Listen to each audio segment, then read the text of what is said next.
The man was driving with his family down the highway. Throughout the trip, the kids were counting the bodies they saw, and when they reached the 10th, it felt eerie. A deer lay on the road, blocking their car, summoning his courage. The man got out to check. His wife, Doris, urged him not to touch it, reminding him of the contagious disease spreading rapidly. The man glanced at it and reluctantly returned to the car, steering around the deer to continue forward. Just as they left, the deer was dragged away. They were originally from a big city and had come to the town for a vacation. Finally, they arrived at the quiet little town. The kids gazed at the old houses. The man, named Harry, was a screenwriter born for movies. He had come to this nearby town to find inspiration, renting an old house, with his wife Doris fully supporting and admiring him. There was only one grocery store nearby, and they planned to stock up on supplies for a nice dinner in the old house tonight. On the way to the store, the town seemed completely deserted, peaceful indeed. After much searching, they found the store but saw a woman acting strangely, frantically telling him to leave immediately. The man didn't pay much attention.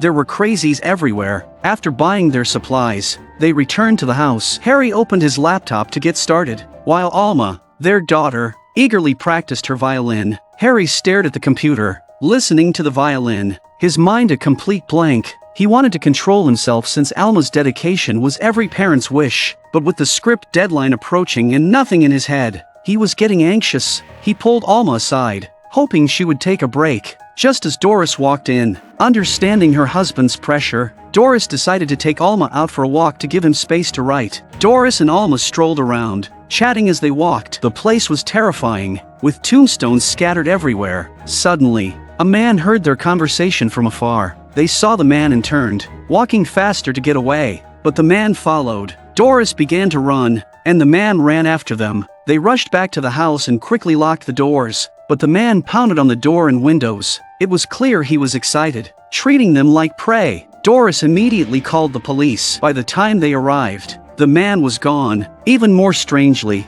the officer said it was nothing, just some homeless people. They might look scary but weren't really dangerous. The officer's calmness left Doris uneasy. She recounted what had happened. The man had lunged at them like a beast, but the officer remained calm, assuring them there was no need to worry. She insisted the area was safe, saying she had been a cop there for 15 years without a single crime reported. Their job was usually just boring. The officer promised it was safe and told them not to worry. After she left, they returned to the house. In the middle of the night, Alma couldn't shake off an uneasy feeling. She walked to the window and looked out. There, the man stood below, staring up at her. She screamed. Doris hugged her daughter while Harry looked out the window. The man was gone. After calming Alma, she went back to sleep with her mother. Harry returned to his computer, still without any ideas. As a screenwriter, born for movies, inspiration was elusive. His mind was blank, unable to come up with anything. He searched for inspiration all night, eventually falling asleep on the couch. To relieve stress, he decided to go for a run. Running along the beach was indeed refreshing for the soul, but he stumbled upon something he wished he hadn't seen. A wave washed up a corpse. Harry's stomach turned, and he vomited up yesterday's meal. He called the police again. The same officer showed up, suggesting it was likely the work of a shark. Before leaving, Harry returned home, not mentioning the body to Doris. Instead, he suggested having a candlelit dinner in town that evening. Harry put on a suit while Doris got dressed up, but she suddenly felt sick and threw up, canceling their dinner plans. Doris couldn't go, but as a supportive wife, she encouraged him to go alone. Knowing Harry needed inspiration, she felt a walk in town would help with his writing. With Doris's insistence, Harry went out by himself. He sat at the bar, nursing his drink when another man approached him. Harry clearly wasn't interested, but the man insisted Harry was pretending. Harry was speechless as the man walked away, turning back to tell Harry to call him when he figured things out. Another man and a woman, Olga, were singing and invited Harry for a drink. Though they were strangers, Harry went over to say hello. Olga immediately recognized him as a writer, earning a living with words. Her perceptiveness struck a chord with Harry. Meeting another writer always felt like kindred spirits. The more they talked, the more surprised Harry became. They knew mutual friends in the industry. The man revealed that he, too, had won numerous awards and had come to the town to rediscover his purpose. Just then, the crazy woman from the store walked in. She warned Harry again to leave immediately, but Harry still paid no heed. She pointed at Harry again, warning him not to approach these two people and to leave immediately. Unfortunately, everyone saw her as a lunatic, so Harry didn't take it seriously either. Realizing it was getting late, Harry felt worried about Doris and Alma. He exchanged numbers with Olga and the others, then headed home. When he got back, Alma and Doris were asleep, which brought him some relief. But he couldn't shake the feeling that something was off in the house. A homeless man was inside, lunging at Harry as if he were food. However, the homeless man was no match for Harry. Harry took him down with just 2 moves. The police cleared the scene, remaining calm as always, saying the man was probably trying to break in and steal something, but Harry had clearly seen him lunge like he was going to bite his throat. Harry decided it was too dangerous to stay any longer and planned to leave this remote place at sunrise. A woman offered a high price to bite a man, but the man refused. Olga raised the offer, and under the lure of money, the man reluctantly agreed. Olga's teeth suddenly turned sharp as she cut his hand to draw blood and drank. The woman, who had been rummaging through a trash bin to survive, was forced by Olga to do something. She picked up a package from the ground and reluctantly handed it to Olga. Olga took a packet of powder and exchanged it with the woman, who didn't want to do this, but for the sake of survival, she gave in, doing something against her will. Inside the package was a baby. Olga lifted it, visibly thrilled not because she loved children, but because she craved tender meat. As the woman left, she could still hear the baby's heart-wrenching cries. Her heart ached, but after a few steps, the cries stopped, signaling Olga was likely satisfied. Harry couldn't stand this place anymore. He planned to leave immediately. Doris was already packing their things when Austin called. Austin was a man Harry met coincidentally at the local bar. Austin invited him over, but Harry, who was ready to leave, said goodbye. Austin then mentioned a way to find writing inspiration. As a workaholic, Harry wouldn't miss any chance to improve. He drove straight to Austin's house. Austin, casually in pajamas, welcomed Harry and tossed him a packet of pills, suggesting he try them. Harry was skeptical and dropped the pills, ready to leave, but Austin picked them up and stood in front of him, urging him to give himself and his readers a chance. Try it. You have nothing to lose. Austin put the pills in Harry's pocket. Harry went home, ready to finish packing and leave. Suddenly, his boss called, demanding a script that day. Without it, he risked losing his job. With no inspiration and under immense pressure, Harry remembered Austin's pills, possibly his last hope. He looked at the pills and swallowed one. As he sat in the car, his mind surged with ideas. His head buzzed with storylines. He rushed to his computer. Even as Doris, all set to leave, wondered why he was suddenly working. Harry seemed possessed, focusing solely on his script. Strangely enough, his mind was sharper than ever, full of brilliant ideas. Alma, seeing her father deeply engrossed in work, began playing the violin passionately. The more intensely she played, the faster he wrote. What was in those pills to make them so powerful? No one could explain. In less than 4 hours, he nearly finished an entire script. Alma, watching her father's struggles, had seen him take a pill and then transform. Now she was curious. Could this be what true brilliance looked like? Though Harry was more productive, he became irritable. A change from his usually gentle nature, he snapped at Alma. For the first time ever, Doris, nearly losing her mind, asked when they were leaving. Their packed suitcases were already in the car, ready to go, but Harry's sudden writing frenzy delayed them, and now he wanted to write a sequel. Doris, exasperated, argued with him. It was their first fight since marriage. After the argument, Harry returned to his writing, unfazed. He worked into the night. He didn't stop and seemingly couldn't. Doris brought food back home after their fight, hoping to make peace. After writing all day, Harry was probably hungry. He took a bite of the bread and immediately spat it out. As if food no longer interested him, Harry had changed. He loaded up on beef at the store, eating nothing else. Back home, he drained the blood from the meat into a glass, pressing the meat to squeeze out every last drop. One sip made him feel energized, as if he had charged up. He even took out a blender, tossed in the beef, and drank the thick,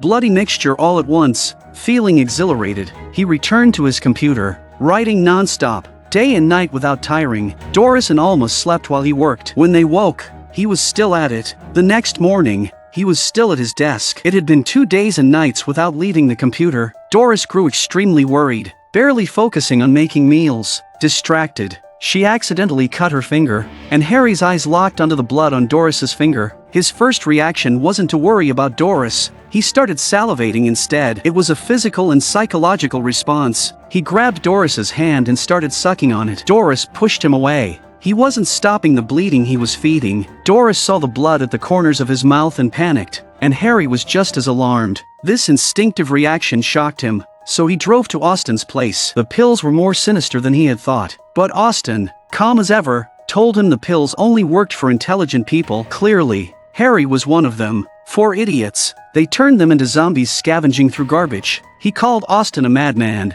but Austin retorted, asking which successful person wasn't a little insane. When Harry got home, he embraced Doris with his usual tenderness. He promised Doris he'd finish a few more pages by the afternoon, and then they'd leave that night. At that moment, his boss called. The boss praised his recent work, saying it was eye-opening. He also mentioned that a big director had noticed his script and wanted him to finish it quickly. Hearing this, Harry nearly lost it. They were on the verge of making it big, finally seeing the light at the end of the tunnel. But when he looked at the computer, his mind was blank. The pill's effects had worn off. He resigned himself to the realization that his talent came solely from the pills. He drove to Austin's place again, who seemed to have anticipated his return. Austin waited, listening as Harry explained that he just needed enough pills to finish the last few pages, promising not to take any after that. Olga told him that it wasn't the pills that were addictive but success. Success was the most addictive thing in the world. Once you tasted it, there was no turning back. Olga and Austin dropped their facade, removing their dental caps to reveal sharp teeth. Harry followed them in their car, and they promised to show him the real world. They arrived at a house during a downpour, casually breaking into a bicycle shop. The shop owner, thinking he had customers, was delighted until Olga swiftly slit his throat. Austin and Olga pounced, enjoying their feast. Olga even generously offered Harry a hand. At that moment, Harry's mouth watered uncontrollably. After indulging in this grotesque meal, Harry was officially part of their circle. Olga suggested Harry sharpen his teeth and handed him a business card. The dentist was a pretty woman who proudly mentioned that she pioneered this type of dental work. With caps on, they looked like ordinary people, but when they needed to hunt, they transformed. With sharp teeth, Harry had a weapon of his own. While jogging on the beach, he saw a bearded man and stabbed him, testing his new teeth. Blood still stained his lips when he returned home and immediately got back to work, flowing smoothly. Doris, distraught, told him Alma was missing. He calmly replied that she was probably just out for a walk. Doris was on the brink of a breakdown. This place was nothing but fear and horror. How could Harry let Alma wander around and be so indifferent?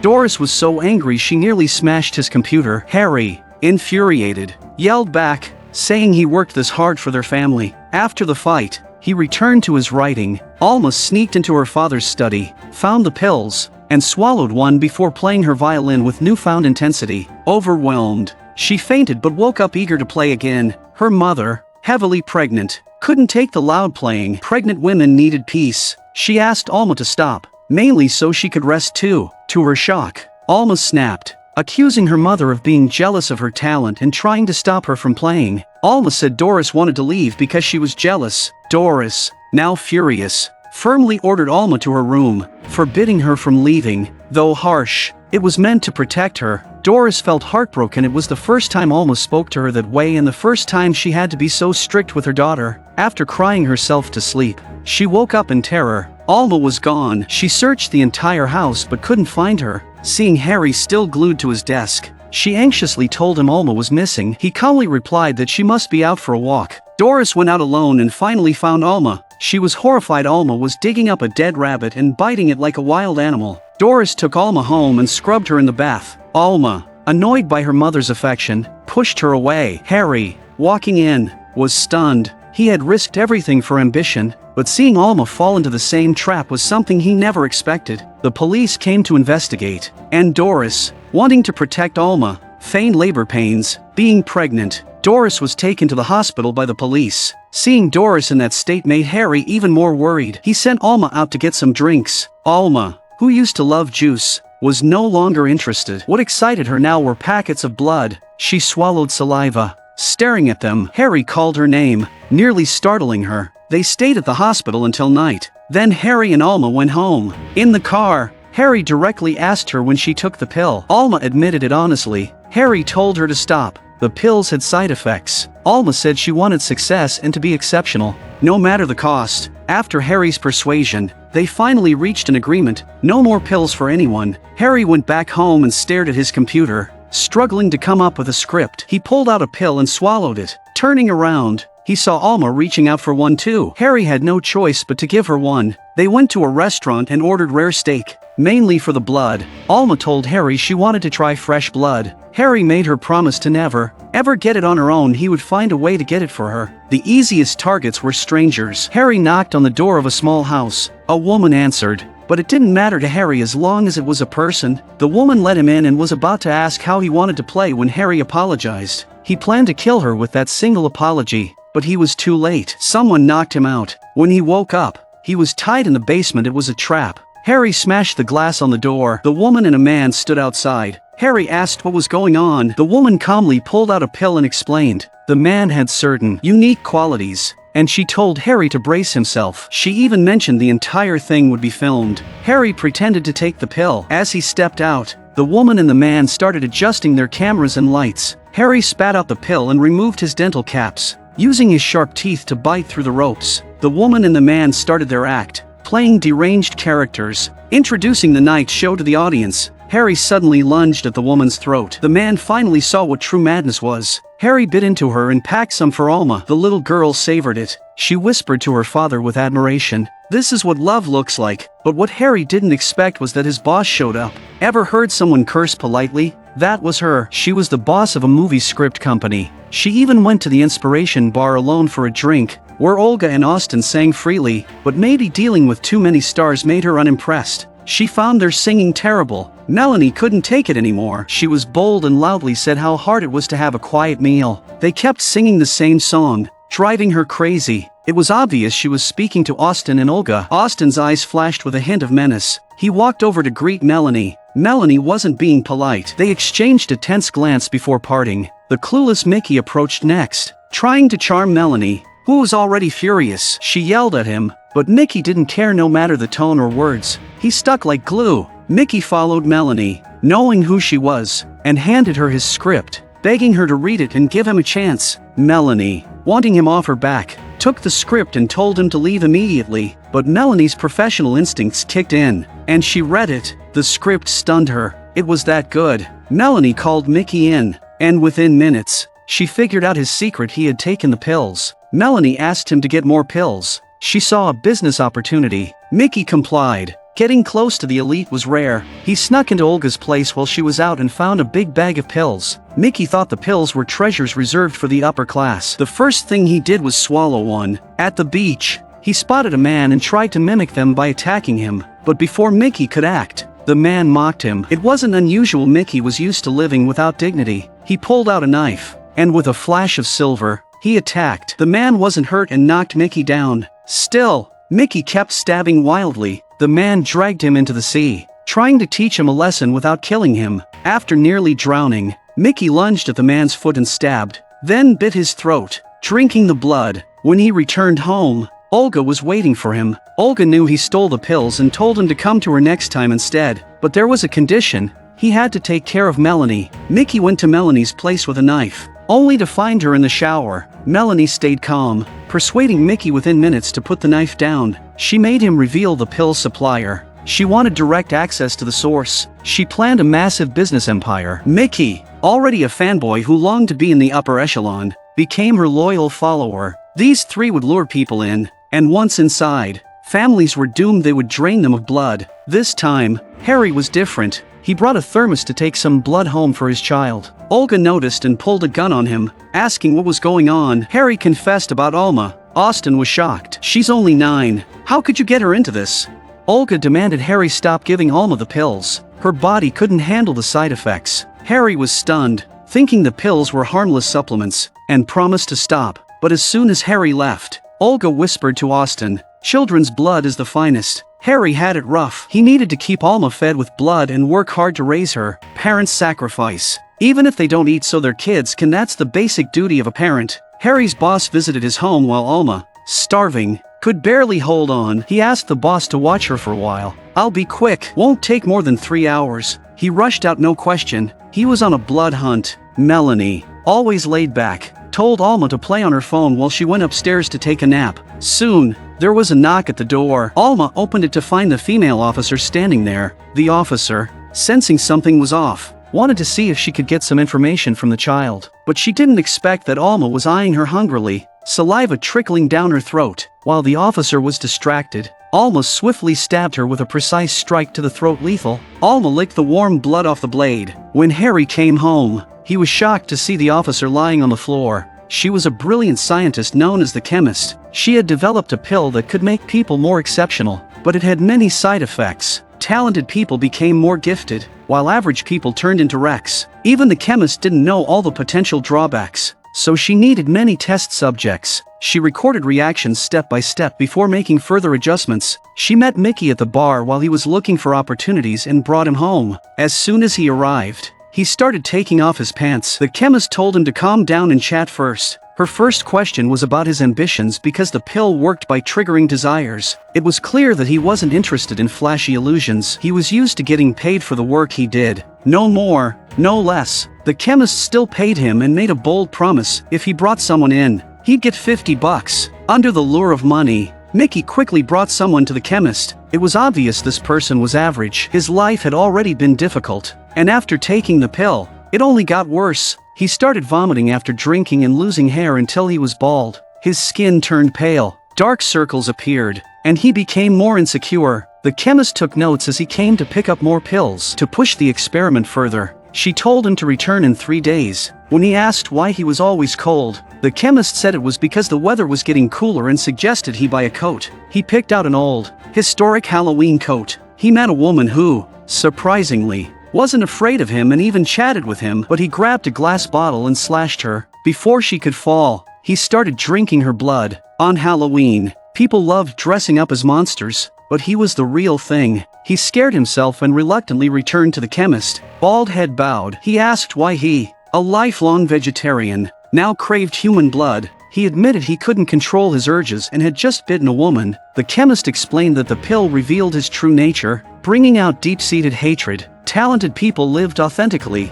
becoming arrogant and confident, killing others because they saw them as inferior. Average people, on the other hand, were consumed by resentment because they lacked the means to be proud, leading them into darkness. The more unfair the world felt, the more they hated it. He, now extremely bitter, wanted to attack the chemist, but with a gun pointed at him, he left quietly. That was the fate of a test subject. He had once been a kind man, now turned into someone who bit throats because of a pill. What would a talented person be like if they took it?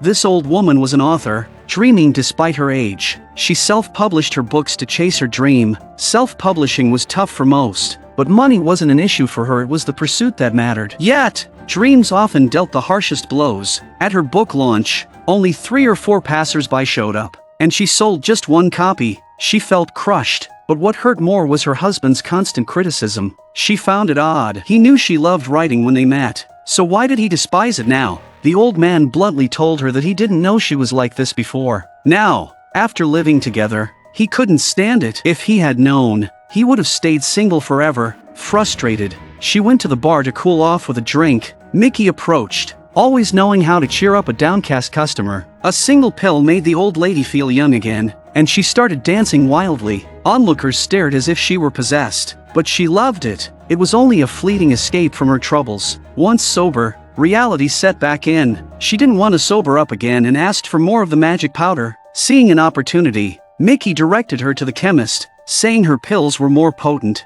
Without thinking, the old lady swallowed one. For her dreams, she'd sacrifice anything, especially for a simple pill. Back home, inspiration struck, and she sat at her computer, typing away. Before long, she had finished a script better and faster than ever, so good it shocked even her. She laughed hysterically, realizing her own talent. As her husband came home, she waited for him to praise her work, but after glancing at it, he admitted it was great but doubted she wrote it. Disbelief is hard to change. Enraged, the old lady snapped. She shouted at him, while he calmly mocked her again. In a sudden rage, she grabbed a knife and slit his throat in one move. Instead of reacting with fear, she lunged forward and bit into his neck. drinking his blood. After such a major incident, the old lady suddenly felt a surge of inspiration and sat back at her desk to continue writing the sequel. Do you know how terrifying it is when someone with a dream becomes unstoppable? This guy, dressed as a woman, was actually very talented and once a third-tier star, but the harshness of the industry forced him to work at a bar for extra income. He originally came to this town to act. When he arrived,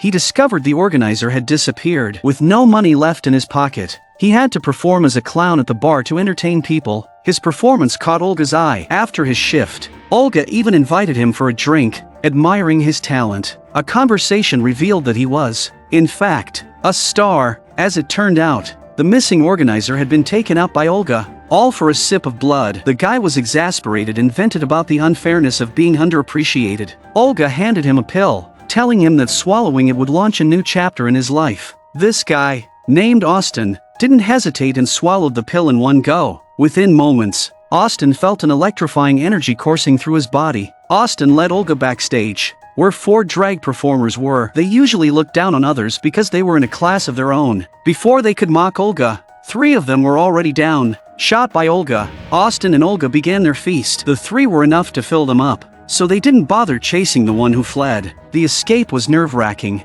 and the man, being hefty, was out of breath after a short run, sitting on a small stool to catch his breath. He was bitten anyway. This innocent-looking little girl, Alma, was terrifying. She loved blood and had just watched her mother give birth to her baby brother. She eyed her brother, swallowing hard before reluctantly leaving the room. That night, the woman, weak after childbirth, was woken by the baby's cries. She got up and found the baby missing. The crying was coming from outside. Feeling her way to the door, she opened it to see Alma sucking the baby's blood. The woman fainted from the shock, and Alma, now energized, played the violin with fervor. Harry was on the verge of losing it when he discovered Alma had been drinking her brother's blood. He shouted at Alma, who innocently said she hadn't hurt him, just took a little sip. Harry spoke to her sternly, but her focus was on the effects of the blood, not her brother. Her response was cold, and Harry, desperate, threatened to smash her violin. Only then did Alma back down, but what she said next shook Harry's worldview. Alma asked why they still kept her mother around, suggesting they could let her go. Their goal was to reach the top of their field, and she felt Doris was holding them back, unworthy of being with the exceptional. Harry found it impossible to reason with her and threatened to cut off her supply of pills if she acted out again. Alma submitted but was visibly seething. To ease the tension, Harry lied to Doris, saying she was just having postpartum nightmares, but Doris was sure she could tell the difference between dreams and reality. Still, as a mother, she wanted to believe it was just a nightmare. After all, Alma was her daughter too, but when she saw the bite marks on the baby's foot, she couldn't stay calm. The sight of the bite marks made her heart ache as if it were bleeding. At that moment, Alma walked in, saying she was bringing medicine for her dad. Postpartum medication was normal, but this one had a pill hidden in it. Taking this pill could either make someone elite or turn them into a zombie. Either way, they would crave blood for the rest of their lives. The woman recognized the pill and called out for her husband. Harry rushed in and froze at the scene. He didn't know what had just happened but tried to stay composed and make up a story to cover it up. The woman wasn't that naive, and Alma boldly confessed everything. She wanted her mother to take the pill so she could join them and be a part of their elite group forever. Harry was the only one objecting, while Doris was hearing about this for the first time and couldn't process it. But when Alma innocently handed her the water, she took it. In the next second, she threw the cup and pill to the ground, grabbed the baby, and ran outside. What awaited them outside was even more terrifying. A horde of zombie-like people surrounded her. Everyone stared at the baby in her arms, but her husband managed to get her back inside. Waking up, she checked on the baby and cried out in fear, desperately searching the house. She finally found a pair of scissors, which gave her a sense of security. Holding the scissors, she slowly walked downstairs, only to find everyone acting as if nothing had happened. It was as if everything was normal, and her husband was even planning renovations to the house. They looked at her as if she were the one losing her mind. The baby's cries echoed, and she tearfully went back upstairs. Alma walked in with a bright smile, acting as if nothing had happened. She sat on the bed, speaking gently to her mother, admitting she had drunk her brother's blood but apologizing and promising it wouldn't happen again. Doris, already emotionally fragile, burst into tears, as if finally finding someone to share her pain with. Alma brought out the pill again, saying it was a good thing. Talented people would become exceptional. Only the average turned into zombies. She said her father didn't believe in her potential, which was why he opposed her taking the pill, but Alma believed her mother was the best and would surely be exceptional. As she spoke, she held the pill up to her mother's lips, urging her to open her mouth. Doris, who deeply loved Alma, hesitated. She didn't want Alma to see her as a monster. Moved, she opened her mouth and swallowed the pill. She ignored the truth that once you become a monster, you're always a monster. Alma hugged her mother, saying, "I love you, Mom, so much," but there wasn't a shred of love in her. Melanie had said that mediocre people who took the pill would turn into zombies. Alma did this to make sure her mother wouldn't be an obstacle. After a nap, Doris woke up with all her hair gone. How could someone who was perfectly fine turn into this? Despite loving her children the most, how could Alma betray even her mother?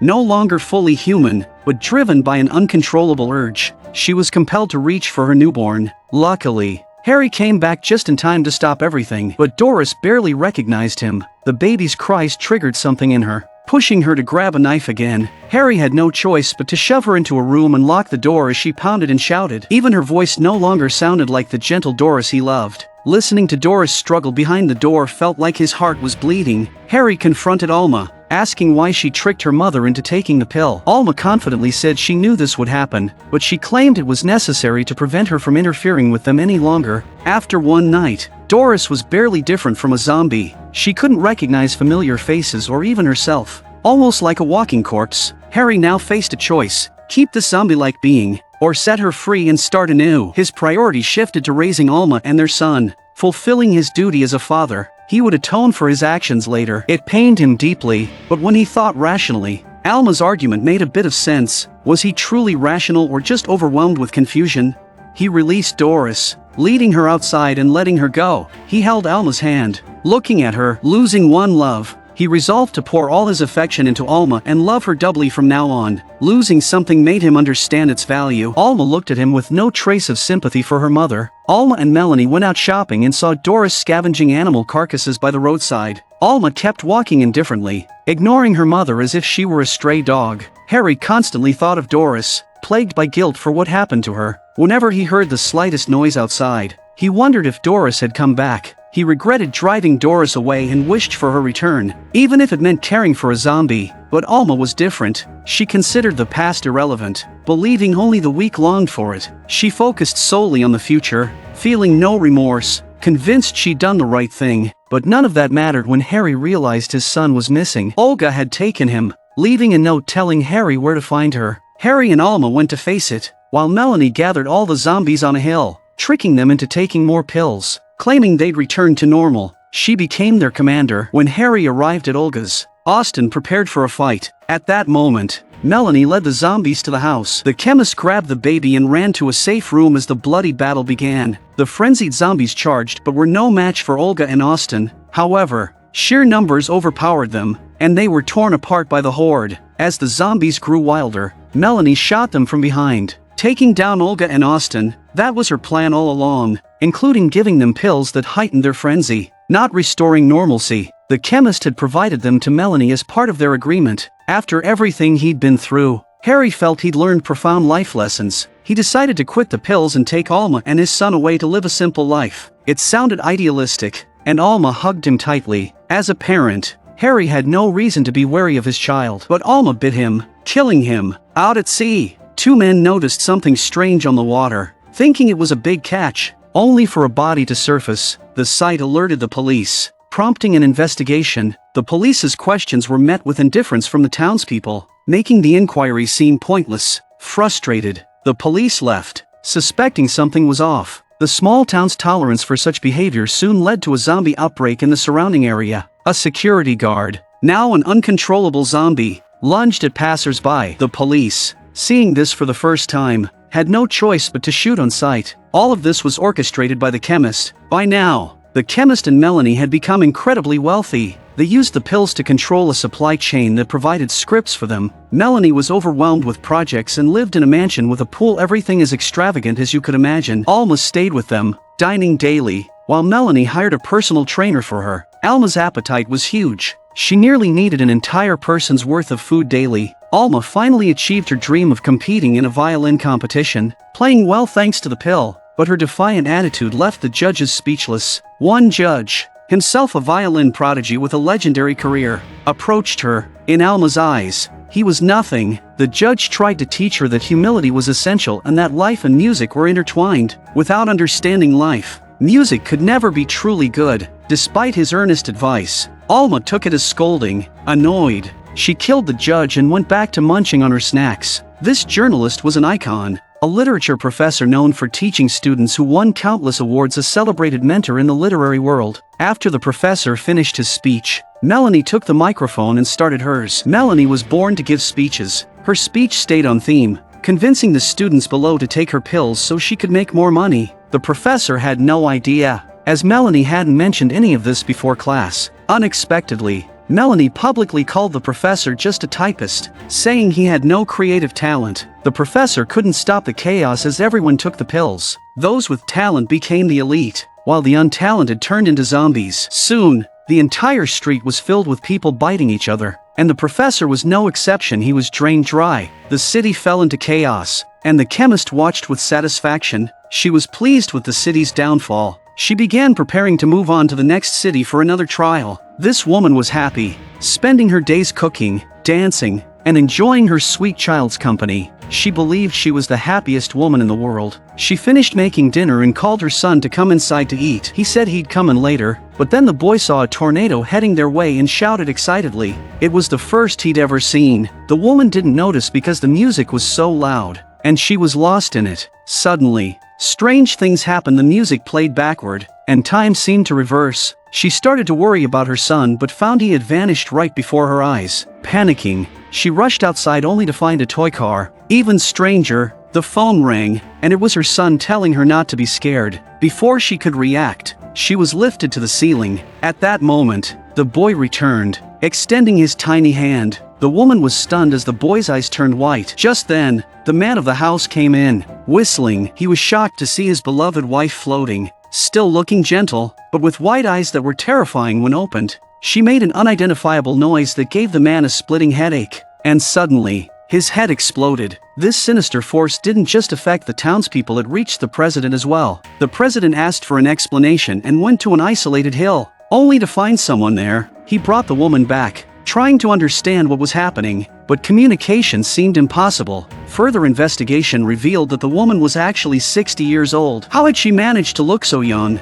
Want to know what troubles a president? To conquer the world, he had signed unfair treaties with aliens. This way, they could use alien technology in their military, enough to conquer not just the world but regions far beyond. They used the technology, declared themselves the world's top power, and waited for the aliens to demand their end of the bargain. Now, things were complicated. These unfair treaties were signed by previous presidents, who thought they could enjoy a carefree presidency. Despite the stress, the president always found comfort at home, thanks to his wife's homemade breakfast. As usual, the president held a meeting, with everyone seated to discuss matters. Suddenly, a woman floated in with a box. Her feet weren't touching the ground. I thought she brought some extraordinary weapon, but it was just a string of lights. This woman wasn't an alien. Aliens were virtual entities. They could inhabit human bodies, using them and then switching hosts if needed. Much like the idea of a soul, the woman delivered her message, indifferent to whether they understood or not. Then, she returned to normal. But the next second, she exploded. The president had an advisor who constantly pressured him to keep promises to the aliens. He even pulled out the president's wife's handkerchief, making the president furious. It was clear he'd been cheated on. He confronted his wife, but before his anger could rise, her eyes turned white, and she floated. His wife was also possessed by the aliens. A man sat next to another man, and a woman sat next to a woman. Something felt odd. The man's partner was a man, and the woman's partner was a woman. The four got along well, bonding over their shared interest in same-sex relationships. They drank, chatted, and planned a camping trip by the sea. Early the next morning, they packed up and set up their tents at the beautiful destination. They hiked and explored, but after 2 days, something felt off. It was easy to get lost. It wasn't that they couldn't navigate. The landscape kept changing, and a strange smell filled the air. They followed the smell and found piles of cow carcasses. Each was split in half, and Kendall, ever curious, ventured closer. She was shocked when one of the split cows moved. Terrified, Kendall ran, her usual elegance shattered. They packed up and tried to leave, but when you're unlucky, you can't escape. Their car broke down. Suddenly, a beam of light shone on them, and in front of the car stood a figure, human-like but not quite human. They walked on, feeling tense, as if they'd just woken from a dream. When they fell asleep, it felt like nothing had happened, but Bree was missing. Derek pressed the gas, thinking they should just leave, only to see Bree standing ahead. Liam and Kendall rushed to carry Bree into the car, and they finally left that place. Somehow, the car started working again, but even stranger, Bree was now pregnant. Even more bizarre, the men were pregnant too, and even more unbelievable, all 4 of them were pregnant. The world truly is full of surprises. One trip, and all 4 ended up expecting. They watched their bellies grow day by day and had no choice but to go to the hospital together, but they were too scared to tell the doctor about the men's pregnancies, so the women went first. The doctor, seeing the women, assumed it was their first pregnancy and acted kindly, giving them a sense of calm, but they were anything but calm. Knowing their situation was far from ordinary, the doctor performed an ultrasound on the woman, only to find something unlike anything she'd seen before. She quickly and nervously went to find the chief doctor. While she was away, the woman signaled the men to come over and check their bellies. To their shock, it seemed as if an alien was inside, leaving them stunned. As they discussed what to do, the doctor made a call, and unexpectedly, a group of people in black arrived. They killed the doctor, and the 4 friends were taken away. Kendall woke up in a room that looked like a scene from an avant-garde ad. Beautiful yet nerve-wracking. They weren't on beds or the ground but floating in midair. A woman appeared, trying to reassure Kendall. It turned out she wanted Kendall and the others to successfully give birth to the beings inside them. Kendall, panicked, became agitated. With a gentle wave of her hand, the woman made Kendall fall asleep again. When Kendall woke up, it was mealtime. It wasn't just the 4 of them. The place was like a maternity center with everyone pregnant, all nurturing their unborn. They had been chosen to give birth to alien offspring. The food provided to them was unfamiliar. Is this even food? It looks like snacks, they thought. Derek, already frustrated with his big belly, grew angrier looking at the food while wearing strange clothes that fit neither style nor purpose. He reached his breaking point when staff brought out another unknown dish. Derek grabbed it and smashed it to the floor, unleashing his fury. The alarm was pressed, and a team of black-suited guards entered. Derek was tasered and carried away. Kendall's heart pounded with fear, ready to burst. When Derek awoke, he was tied to a chair, and the chemist approached him calmly. She touched his belly gently, soothing him, or rather, the fetus inside him. Derek, still frantic, asked if he would die, fearing he'd never see another sunrise. The chemist's answer was cryptic, telling him to focus not on the pain but on the future. She removed her mask, and Derek screamed for help as his belly started moving. He was terrified, but the chemist immobilized him. He couldn't move, yet he could speak without using his mouth. The chemist cut into his belly, but Derek felt no pain as he was paralyzed. The chemist told him not to fear, that the pain was an honor. However, the chemist decided the baby was defective and discarded it cruelly. Derek, devastated, screamed it was still his child. After all, overcome, he tried to harm himself, but the chemist's gesture made him lie down obediently. Regaining strength, Derek was surprised to find himself back with his friends. Was the chemist planning for him to try again? They embraced, finding some comfort together. Derek was still emotional, having witnessed his child's loss. He cried, telling his friends what had happened, tears streaming as he wept. At that moment, Derek felt like a child, powerless and exhausted. A woman approached them, telling them not to waste their energy and to accept their fate as breeders. There was no escape and no chance to fight. They were professional birthers here, delivering 2 or 3 babies a year, becoming numb to it all. What had to be raised was raised. What needed to be killed was killed. It was no big deal. Her motto was, "Be heartless, live without stress." The woman still wouldn't give up and led them to another place, hoping it would change their mindset. It was a simulation of the moon. She told them how she'd ended up there. She was a bartender who often did extra gigs at night. One day, she met space beings, which should have been thrilling, but she was brought here to give birth instead. Derek, mourning his lost child, whispered a wild plan to Liam. They snuck into the moon simulation room, where Derek pulled out a scalpel, planning to cut open his own belly to save the baby. He wouldn't let their child be killed. Liam, terrified, braced as Derek made the first incision. It was nerve-wracking for anyone, but he trusted Derek. Maybe love gave him strength. With one swift motion, Derek cut open his belly and pulled out the baby. They were overjoyed, tears streaming uncontrollably. This was their child, this was family to them, but they were too naive. The baby didn't have feet. It had tentacles like an octopus that latched onto Liam's face. Liam died, and Derek couldn't escape fate either. He died too. When the police entered the moon simulation room to investigate, one officer was grabbed by an octopus tentacle, and the others drew their guns and fired. At that moment, the chemist appeared. Taking one look to understand what had happened, the police insisted on taking her in for questioning, but the chemist took matters into her own hands. Do you know what's truly terrifying? It's when you and 3 friends come somewhere and realize you haven't seen 2 of them for a long time. The kind of unknown fear is paralyzing. Kendall and Bree exchanged glances,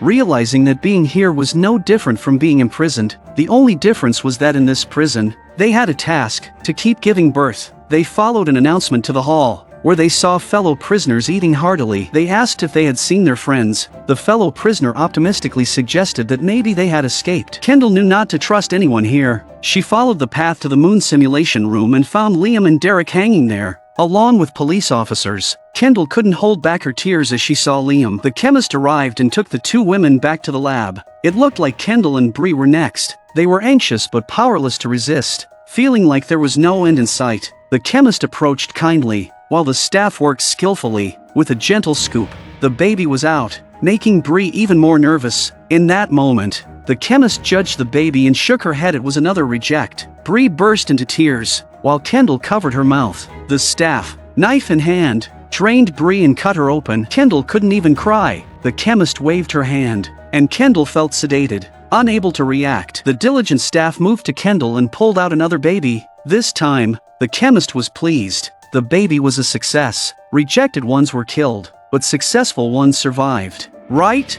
The chemist decapitated Kendall and replaced her head with a balloon. Kendall was now dedicated solely to giving birth. While others produced 3 babies a year, Kendall could produce 3 a day. The chemist's reasoning was beyond comprehension. The president convened an emergency meeting, haunted by memories of his wife being possessed by aliens. He remembered how, not long ago, another woman had been possessed and self-destructed after speaking. He feared losing his wife the same way. Who would cook for him if she exploded?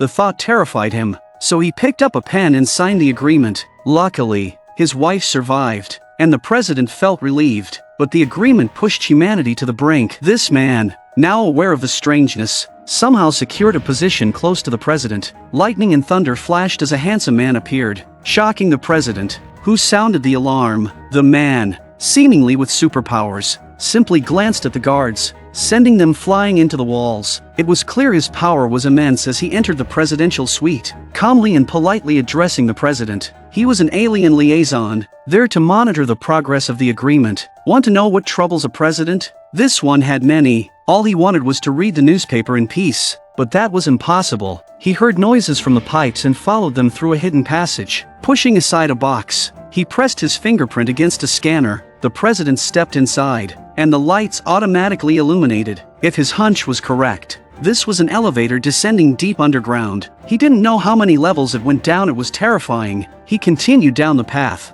noticing the lack of advanced technology as there were no automatic lights, only his courage to guide him, until he found captives. Among them was an alluring nurse, but as a married man with his wife, he wasn't tempted. The handsome man appeared out of nowhere, surprising the president with an entire hidden world below. He had only followed the noise out of curiosity, but he discovered an alien lab experimenting to create hybrid beings from humans and aliens. The president observed their experiments and results, silently acknowledging the aliens' relentless efforts. Back home, he shared this with his wife, who dismissed it as madness. He knew they were no match for the aliens yet. He signed more agreements, telling his inner circle it was to placate the aliens, though it seemed more like he was fooling himself. He also ordered that no one disclose the details of the agreements. The next day, the president returned home and found a man in bed with his wife. The shock was too much. He fainted. Waking up, he wished it were a nightmare, but his wife confessed it was real. Her honesty was disarming,